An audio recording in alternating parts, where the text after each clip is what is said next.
দর্শক, হজযাত্রার খবরাখবর জানাতে বিমানবন্দর থেকে যোগ দিচ্ছেন সহকর্মী হাসান ওয়ালি। ওয়ালি, আপনি সকাল থেকে জানাচ্ছিলেন হজযাত্রার খবরাখবর। হজযাত্রীরা কি বলছেন, আসলে কতটুকু নির্বিঘ্ন হচ্ছে তাদের এই যাত্রা?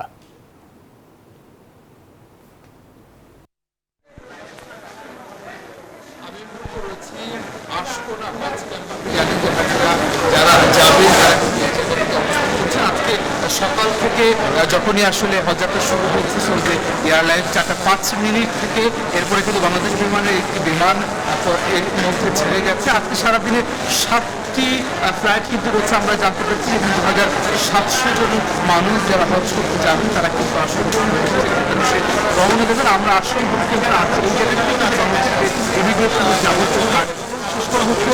অর্থাৎ বিমানটি যাতে করে না হতে হয় তারপরে কিন্তু নানান ধরনের উদ্যোগ তারা নিয়েছে, সেটি কিন্তু তারা বলছে।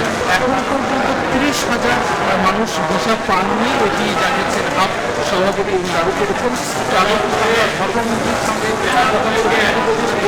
একটি বড় সংখ্যা মানুষ বাসা ভাড়ার সংখ্যা তো জটিলতার ফলে এই এখন পর্যন্ত সব করতে পারেনি বলে তিনি দাবি করেছেন। তবে 1-2 দিনের মধ্যে এই সংখ্যা যেটি রয়েছে সেই বাকি সবাই ভিসা পাবেন এমনকি আসলে তিনি দাবি করেছেন। সব মিলে কিন্তু যারা আসলে হজ করতে যেতে চান আছেন এই জায়গাটিতে কাজ করছেন তারা কিন্তু সার্বিক পরিস্থিতি নিয়ে সন্তোষ প্রকাশ করেছেন। বড় ধরনের কোনো অভিযোগও কিন্তু আসলে আমরা পাইনি।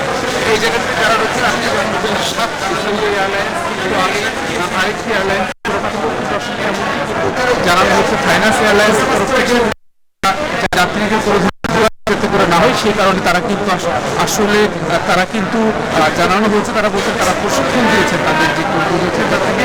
সব মিলে এবারে হজযাত্রা সেটি যাতে করে নির্বিঘ্ন থাকে, যারা জানেন তারা যাতে করে ভোগান্তির মধ্যে না পড়ে সেই ফলে কিন্তু ধর্মমন্ত্রীও নির্দেশনা দিয়েছেন, আহ্বান জানিয়েছে সংশ্লিষ্ট যারা রয়েছেন তারা যাতে করে সেবার মানসিকতা নিয়ে কাজ করেন তেমনটি আহ্বান জানিয়েছেন। এবারে যারা হজে যাবেন টোটাল 85,257 জন, তার মধ্যে 50% মানুষই বাংলাদেশ বিমানে করে আসলে হজে যাবেন, যে তারা অংশগ্রহণ করবে এবং বাকি 50% যে বেসরকারি বিমানগুলো রয়েছে